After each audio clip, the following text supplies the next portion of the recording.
اسلام آباد چیئرمین پاکستان پیپلز پارٹی بلاول بھٹو زرداری کا کہنا ہے کہ 25 اکتوبر کے بعد آئینی ترامیم میں مشکلات ہوں گی اور مخصوص نشستوں کا فیصلہ یہی اشارہ کرتا ہے۔ بلاول بھٹو زرداری نے سپریم کورٹ پریس ایسوسی ایشن کے وفد سے ملاقات کی اور آئینی عدالت اور عدالتی اصلاحات سے متعلق تبادلہ خیال کیا۔ اس موقع پر بلاول بھٹو زرداری کا کہنا تھا کہ 25 سے پہلے ترامیم ہوئی تو 19ویں ترمیم جیسی مشکلات نہیں ہوں گی۔ انہوں نے کہا کہ ترامیم کو میں لیڈ کرتا تو پی ٹی آئی کو بھی ساتھ رکھتا۔ مولانا فضل الرحمان کی خواہش ہے پی ٹی آئی کو بھی ساتھ لیا جائے۔ لاہور مسلم لیگ ن کے قائد نواز شریف کا کہنا ہے کہ جیل میں بیٹھے لوگوں سے پوچھیں خیبر پختونخوا کے لوگوں کے لیے کیا کیا ہے۔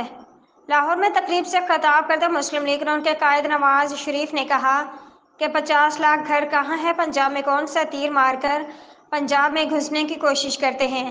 پنجاب میں آنسو گیس کے شیل لے کر یلغار کرنے آتے ہیں، کیا یہ لوگ صبح کو لڑانا چاہتے ہیں؟ انہوں نے کہا کہ پاکستان میں عوامی نمائندوں کی حکومتوں کو کام کرنے دیا جاتا تو آج کوئی بے گھر نہ ہوتا۔ ہرنائی سیکورٹی فورسز نے بلوچستان میں آپریشن کامیاب آپریشن کرتے بی ایل اے کے 6 اہم دہشت گردوں کو ہلاک کر دیا۔ تفصیلات کے مطابق بلوچستان کے علاقے ہرنائی میں دہشت گردوں کے خلاف سیکورٹی فورسز نے کامیاب آپریشن کیا۔ ذرائع نے بتایا کہ فورسز نے ہرنائی میں 12 ستمبر کو بی ایل اے کے ٹھکانوں پر جوائنٹ آپریشن کیا۔ خفیہ اطلاعات کی بنیاد پر آپریشن میں بی ایل اے کے 6 اہم دہشت گرد مارے گئے۔ صدر مسعود پیزشکیان نے کہا ہے کہ امریکہ نے یقین دلایا تھا کہ اسماعیل ہنیہ کے قتل کا جواب نہ دیا تو غزہ میں امن ہو جائے گا۔